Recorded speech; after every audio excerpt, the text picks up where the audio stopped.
ಶಾರದಾಂಬೆ ಮುಂದೆ ನಿಮಗೆಲ್ಲ ಹರಿಸ್ತಾ ಇದ್ದಾರೆ. ನಿಮಗೆಲ್ಲ ಒಳ್ಳೆಯದಾಗಿ ಸ್ನೇಹ ಮಾತಾಡೋರಿಗೆ ಒಳ್ಳೆಯದು. ಇವಾಗ ಸ್ವಾಗತ ಅಂತಂದ್ರೆ ಏನಪ್ಪ ಅಂತಂದ್ರೆ, ಇವಾಗ ನಿಮ್ಮ ಮನೆಗೆ ಯಾರಾದ್ರೂ ನೆಂಟರು ಬಂದ್ರೆ, ಇಲ್ಲ ನೀವು ಅವ್ರ ಮನೆಗೆ ಹೋದ್ರೆ, ನಿಮ್ಮ ಫ್ರೆಂಡ್ಸ್ಗಳು ಬಂದ್ರೆ ನಿಮ್ಗೆ ಎಷ್ಟೊಂದು ಖುಷಿ ಆಗುತ್ತೆ ಅಲ್ವಾ? ಓ ಬನ್ನಿ, ಇವಾಗ ಬರ್ತಾ ಬನ್ನಿ, ಕೂತ್ಕೊಳ್ಳಿ, ಕಾಫಿ ಕೊಡ್ಲಾ, ತಿಂಡಿ ಕೊಡ್ಲಾ ಅಂತ ಕೇಳ್ತೀರಾ, ಎಲ್ಲ ಥರದ ಖುಷಿಯನ್ನು ಮಾತಾಡ್ತೀರಾ ಅಲ್ವಾ? ಒಂಥರ ಖುಷಿ ಆಗುತ್ತೆ. ಅದೇ ಥರ ಖುಷಿ ನಮ್ಮ ಮಂಡಳಿಯ ಅಧ್ಯಕ್ಷರಾದ ಶೈಲಜಾ ಅವರಿಗೆ ಆಗಿದೆ. ಅವರು ನಿಮ್ಮನ್ನೆಲ್ಲ ಸಂತೋಷವಾಗಿ ಸ್ವಾಗತ ಮಾಡಲಿಕ್ಕೆ ಬರ್ತಾ ಇದ್ದಾರೆ. ಶೈಲಜಾ ಅವರಿಗೆ ಸ್ವಾಗತ.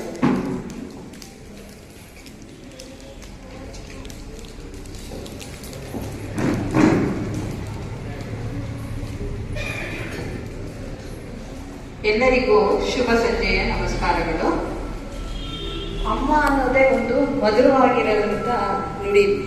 ತಾಯಿ ತಮ್ಮ ಮಕ್ಕಳನ್ನ ಇರಬೇಕಾದ್ರೆ ಪ್ರಸವ ವೇದನೆಯ ನೋವು, ನಲಿವು ಎಲ್ಲನೂ ಕಷ್ಟಗಳನ್ನೆಲ್ಲ ಅವಳು ಸಹಿಸ್ಕೊಂಡು ನಮ್ಮನ್ನ ಈ ಭೂಮಿಗೆ ತರ್ತಾಳೆ.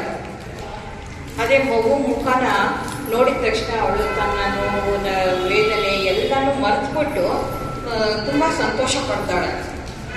ಮಗುವಿನ ಆಟ ಪಾಠ, ಅದು ಮಗು ದೊಡ್ಡದಾಗ್ತಾ ಇರೋ ಹಾಗೆಲ್ಲ ಮಗುವಿನ ಆಟ ಪಾಠನೆಲ್ಲ ನೋಡಿ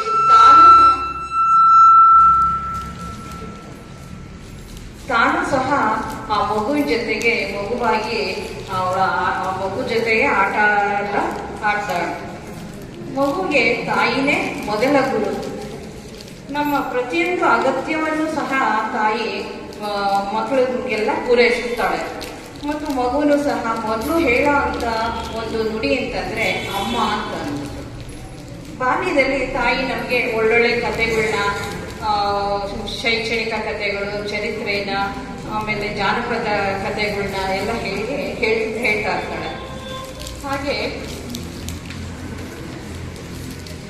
ನಮ್ಮ ಜೀವನನ ಹೇಗೆ ನಡೆಸಬೇಕು ಅಂತ ಹೇಳಿ ಅದರ ಒಳಿತು ಕೆಡುಕುಗಳು, ಅದರ ಸಾಧಕ ಬಾಧಕಗಳನ್ನೆಲ್ಲ ನಮಗೆ ತಿಳಿಸ್ಕೊಡ್ತಾಳೆ. ಮತ್ತು ತಾಯಿ ಯಾವಾಗಲೂ ಒಂದು ವಾತ್ಸಲ್ಯ ಮತ್ತು ಪ್ರೀತಿಯ ಮಹಿಮೆ ಅವಳು. ಪ್ರತಿ ಮಗುವಿಗೂ ತಾಯಿನೇ ದೇವರು. ದೇವರು ಕೊಟ್ಟ ಉಡುಗೊರೆ ಅಂತಂದ್ರೆ ನಮಗೆ ತಾಯಿ. ಪ್ರತ್ಯಕ್ಷವಾಗಿ ನಾವು ಕಾಣುವಂಥ ದೇವರು ಯಾವ್ದಪ್ಪ ಅಂತಂದ್ರೆ ತಾಯಿನೇ. ತಾಯಿ ಯಾವಾಗಲೂ ಸ್ನೇಹಿತೆಯಾಗಿ, ಮಾರ್ಗದರ್ಶಕಿಯಾಗಿ, ಹೆಜ್ಜೆ ಹೆಜ್ಜೆಗೂ ನೆರಳಾಗಿ ನಮ್ಮ ಜೊತೆ ಇರ್ತಾಳೆ. ಅಂತಹ ತಾಯಿಯನ್ನು ನಾವು ಈ ದಿನ ಪೂಜಿಸೋಣ. ನಮ್ಮ ಕರೆಗೆಲ್ಲ ನೀವು ಹೋಗೊಟ್ಟು ಬಂದಿರುವ ತಾಯಿ ಮತ್ತು ಮಕ್ಕಳಿಗೆಲ್ಲರಿಗೂ ನಾನು ಸ್ವಾಗತವನ್ನು ಕೋರುತ್ತಿದ್ದೇನೆ. ಹಾಗೆ ಶಂಕರ ಮಠದ ಸಿಬ್ಬಂದಿಯವರಿಗೂ ಸಹ ವ್ಯಾಪತಿಯಿಂದ ಸ್ವಾಗತವನ್ನು ಹೇಳುತ್ತಿದ್ದೇನೆ. ಹಾಗೆ ಅರ್ಚಕರಿಗೂ ಸಹ ನಮ್ಮ ಮಂಡಳಿಯ ಪರವಾಗಿ ಸ್ವಾಗತವನ್ನು ಕೋರುತ್ತಿದ್ದೇನೆ. ಹಾಗೆ ವ್ಯಾಮ್ ಕಮಿಟಿಯ ಸದಸ್ಯನಿಯರೆಲ್ಲರಿಗೂ ಸಹ ಸ್ವಾಗತವನ್ನು ಕೋರುತ್ತಿದ್ದೇನೆ.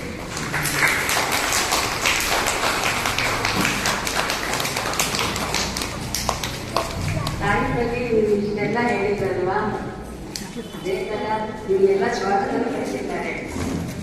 ಇವಾಗ ಇನ್ನೊಂದು ನಿಮಗೆಲ್ಲರಿಗೂ ಮುಖ್ಯವಾದ ಒಂದು ಘಟ್ಟ ಇದೆ. ಏನಪ್ಪ ಅಂತಂದ್ರೆ ಧ್ಯಾನ. ಇವಾಗ ನಿಮಗೆಲ್ಲ ಧ್ಯಾನ ಕ್ಲಾಸ್ ಮಾಡ್ತೀವಿ ನಾವು. ಧ್ಯಾನ ಅಂತಂದ್ರೆ ಏನಂತಂದ್ರೆ ನಮ್ಮ ಮನಸ್ಸು ಯಾವ್ಯಾವ ಕಡೆನೋ ಓಡೋಡ್ತಾ ಇರುತ್ತಲ್ವಾ, ಕೂತಿರ್ತೀವಿ.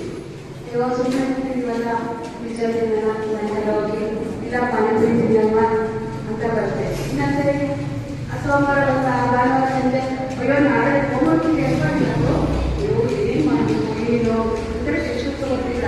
ಆಮೇಲೆ ತಾಯಿ ಹತ್ರ ಕೇಳಬೇಕಾಗಿತ್ತು, ಫ್ರೆಂಡ್ಸ್ ಹತ್ರ ಏನು ಅಂತ ವಿಚಾರಿಸ್ಬೇಕಾಗಿತ್ತು. ಹಂಗೆ ಫೋನ್ ಮಾಡ್ಕೊತೀರಾ, ಡ್ಯಾಡಿಗೆ ಹೇಳಿ ಪಾಪ ನಿಮ್ಗೆ ಈ ತಂದು ಕೊಡು, ಅದು ತಂದು ಕೊಡು ಅಂತ ಚೆನ್ನಾಗಿ ತುಂಬ ಟೆನ್ಷನ್ ತಗೊಳ್ತೀರ. ಅದೆಲ್ಲ ಮುಗಿದ್ಮೇಲೆ ಸಾಕಾಯ್ತಪ್ಪ ನನಗೆ ಸ್ವಲ್ಪ ಹೊತ್ತು ಹೊತ್ಕೊಂಡು ರಿಲ್ಯಾಕ್ಸ್ ಮಾಡ್ಕೊಳ್ಳೋಣ ಅಂತ. ಆ ರಿಲ್ಯಾಕ್ಸೇಷನ್ ಧ್ಯಾನ ಅಂದರೆ. ಆ ಧ್ಯಾನ ನೀವು ಮಾಡಿದ್ರೆ ಅವಾಗ ನಿಮ್ಮ ಮನಸ್ಸು ಹಗೂರ ಆಗುತ್ತೆ. ಓ ಇಷ್ಟೇನಾ ಅಂತ ಹೇಳಿ ಆ ಒಂದು ಧ್ಯಾನದ ಕಡೆಗೆ ನಮ್ಮನ್ನೆಲ್ಲ ಕರ್ಕೊಂಡು ಹೋಗ್ತಾರೆ ವಿಶಾಲ ರಾಮಕೃಷ್ಣರವರು. ವಿಶಾಲ ರಾಮಕೃಷ್ಣರವರಿಗೆ ಸ್ವಾಗತ.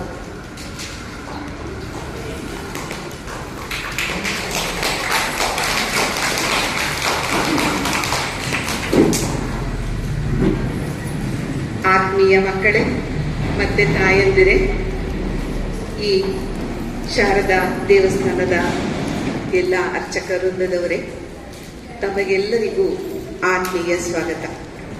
ಈ ಶುಭ ಸಂಜೆ ಅತ್ಯುನ್ನತವಾದ ಕಾರ್ಯಕ್ರಮಕ್ಕೆ ಆಗಮಿಸಿರುವ ನಿಮ್ಮೆಲ್ಲರಿಗೂ ಮತ್ತೆ ವ್ಯಾನ್ ಕಮಿಟಿಯ ಕಾರ್ಯಕರ್ತರೆಲ್ಲರಿಗೂ ಈ ಸುಸಂದರ್ಭದಲ್ಲಿ ತಿಳಿಸುವುದೇನೆಂದರೆ, ಮುಖ್ಯವಾಗಿ ಪ್ರತಿ ಮನುಷ್ಯನಿಗೂ ಅತ್ಯವಶ್ಯಕವಾಗಿ ಬೇಕಾಗಿರೋದು ಧ್ಯಾನ. ಈ ಧ್ಯಾನ ಸಾಧನೆಯಲ್ಲಿ ತೊಡಗಲು ನಿಮ್ಮನ್ನೆಲ್ಲ ಕರ್ಕೊಂಡು ಹೋಗ್ತಾ ಇದ್ದೀನಿ ನಾನು. ನಮ್ಮ ವ್ಯಾಯಾಮ ಸಂಘದ ಅಧ್ಯಕ್ಷನವರು ನನ್ನನ್ನು ಧ್ಯಾನ ಕಾರ್ಯಕ್ರಮನ ನಡೆಸ್ಕೊಡಿ ಅಂತ ಹೇಳಿದಾಗ ನನಗೆ ತುಂಬ ಸಂತೋಷ ಆಯಿತು. ಯಾಕೆಂದರೆ ಈ ಧ್ಯಾನ ಸಾಧನೆಯಲ್ಲಿ ಯಾರಾದರೂ ಒಬ್ಬರನ್ನೋ ಇಬ್ಬರನ್ನೋ ನಾವು ಕರ್ಕೊಂಡು ಹೋದ್ರೇನೆ ಒಂದು ಜ್ಞಾನಾರ್ಜನೆಯನ್ನು ನೀಡಿದ ಒಂದು ಪುಣ್ಯ ಭಾಗ್ಯ ನಮ್ಗೆ ಸಿಗುತ್ತೆ. ಇಷ್ಟೊಂದು ಜನಕ್ಕೆ ನಾನಿವತ್ತು ಧ್ಯಾನದ ಬಗ್ಗೆ ತಿಳಿಸ್ಕೊಡ್ತಾ ಇದ್ದೀನಿ ಅಂದ್ರೆ ಅದು ನನ್ನ ಭಾಗ್ಯ. ನಿಜವಾಗ್ಲೂ ಧ್ಯಾನ ಅಂದ ತಕ್ಷಣ ಸಾಮಾನ್ಯವಾಗಿ ಎಲ್ಲರೂ ವಯಸ್ಸಾದ್ಮೇಲೆ ಏನು ಕೆಲಸ ಇಲ್ದಿದ್ದಾಗ ಕೂತ್ಕೊಂಡು ಮಾಡುವಂತ ಒಂದು ಕ್ರಿಯೆ ಅಂತ ಎಲ್ಲರೂ ಅನ್ಕೊಂಡಿದ್ದೀರಲ್ವಾ? ಪ್ರತಿಯೊಬ್ರು ಎಲ್ಲ ಮನುಷ್ಯರು ಹೀಗೆ ಅನ್ಕೊಂಡಿರ್ತಾರೆ. ಯಾಕೆಂದ್ರೆ ನಮಗೆ ಮೊದಲಿನಿಂದ ಈ ಧ್ಯಾನದ ಬಗ್ಗೆ ನಮ್ಮ ಹಿಂದಿನವರು ಅಷ್ಟಾಗಿ ನಮಗೆ ಅಷ್ಟೊಂದು ಅವಕಾಶಗಳು ಅಂದ್ರೆ ಆಗಿನ ಕೆಲಸ ಕಾರ್ಯಗಳಿಗೆ ನಾವು ಟೈಮ್ ಸಿಗ್ತಿರ್ಲಿಲ್ಲ. ಹಾಗಾಗಿ ಧ್ಯಾನದ ಬಗ್ಗೆ ವಯಸ್ಸಾದ್ಮೇಲೆ ಮಾಡೋದು ಅನ್ನೋ ಥರ ಎಲ್ಲರ ತಲೆಯಲ್ಲೂ ಎಲ್ರಿಗೂ ಇತ್ತು. ಆದ್ರೆ ಈಗ ನಾವು ಒಂದು ಪೂಜೆ ಮಾಡ್ಬೇಕಾಗಿದ್ರೆ, ಯಾವುದೇ ಒಂದು ಪೂಜೆ ಕೂತ್ಕೊಂಡ್ರೆ ಫಸ್ಟ್ ಹೇಳೋದೇನು? ದೇವರಿಗೆ ಧ್ಯಾನ ಸಮರ್ಪಯಾಮಿ. ಧ್ಯಾನ ಸಮರ್ಪಯಾಮಿ ಅಂತಿದ್ದಂಗೆ ಒಂದು ಹೂವು ಹಾಕಿ ಸುಮ್ಮನೆ ಆಗ್ಬಿಡ್ತೀನಿ ದೇವರಿಗೆ. ಅದು ಧ್ಯಾನ ಅಂದ್ರೆ ನಮ್ಮ ಆತ್ಮದಲ್ಲಿರುವ ಒಂದು ಶಕ್ತಿಯನ್ನ ಚೈತನ್ಯಗೊಳಿಸುವಂಥದ್ದೇ ಒಂದು ಧ್ಯಾನ ಕ್ರಿಯೆ. ಈ ಧ್ಯಾನದಿಂದ ನಮ್ಗೆ ಏನೇನು ಲಾಭ ಸಿಗುತ್ತೆ ಅಂತ ನೀವು ಅನ್ಕೋಬಹುದು. ಧ್ಯಾನ ಮಾಡೋದ್ರಿಂದ ಏನ್ ಪ್ರಯೋಜನ, ಈ ಧ್ಯಾನ ಏನಕ್ಕೆ ಮಾಡ್ಬೇಕು, ಯಾಕೆ ಅಂತ ಎಲ್ಲರಿಗೂ ಕ್ವಶನ್ ಮಾರ್ಕ್ ಇರ್ಬೋದು.